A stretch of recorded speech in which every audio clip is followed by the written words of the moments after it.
As Turkey prepares to end searches for survivors in all but two of its devastated provinces, a teenager has told ITV News of his remarkable rescue. 17-year-old Taha Erdem had even filmed a goodbye message as he was trapped. Tonight, another powerful quake struck the region. More on that in just a moment. But first, Sejal Karia reports from the city of Adiyaman on the remarkable rescue of Taha and his mother from beneath their shattered home. It is a reunion between two friends neither thought they'd live to see. After 17-year-old Taha, trapped beneath his home when the earthquake struck, believed he wouldn't make it out alive.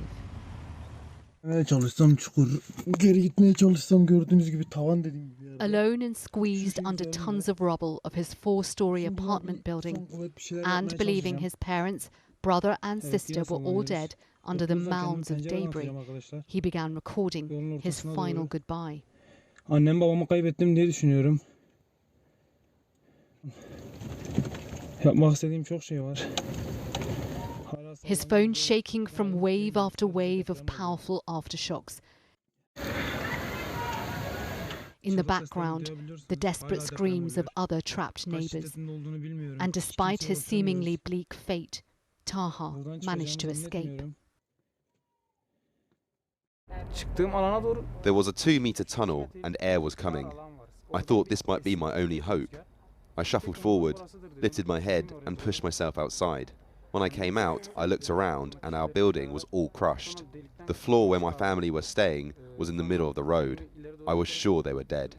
He took me back to the place he once called home, an apartment building which crumbled and buried him and his family.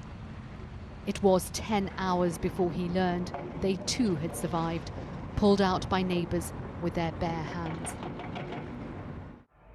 This is now home for Taha, living in a tent with 9 members of his family and with the trauma of that night. We can't sleep at night. My wife jumps out of bed, shaking, and she gets scared a lot. The children jump out of bed and run out of the tent. 2 weeks feels like a nightmare. I think I'm going to wake up and it's going to be over. The weather is cold, freezing cold.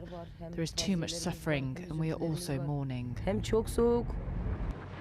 This is the reality for the millions of people who survived the earthquake, as hopes of finding anyone else alive is all but gone.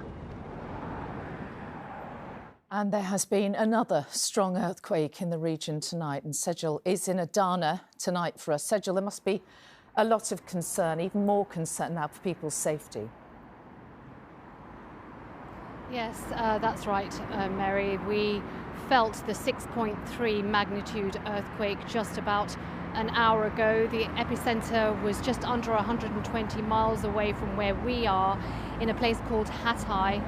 My team and I are in Adana and we felt the tremors. They were quite powerful. Our whole building shook. We were in the hotel at the time and unsurprisingly there was a sense of panic as we were all evacuated. We are told that some partially standing buildings in Hatay have collapsed, but no one was in them and there are no reports of any casualties there. And we also are hearing that the tremors were felt in northwest Syria. Again, no casualties reported there. And this comes on the day that Turkey announced that rescue efforts will stop in all but 2 of the hardest hit provinces here. But tonight's earthquake, a reminder that the danger hasn't subsided. Stay safe. Sejal Karia in Adana. Thank you.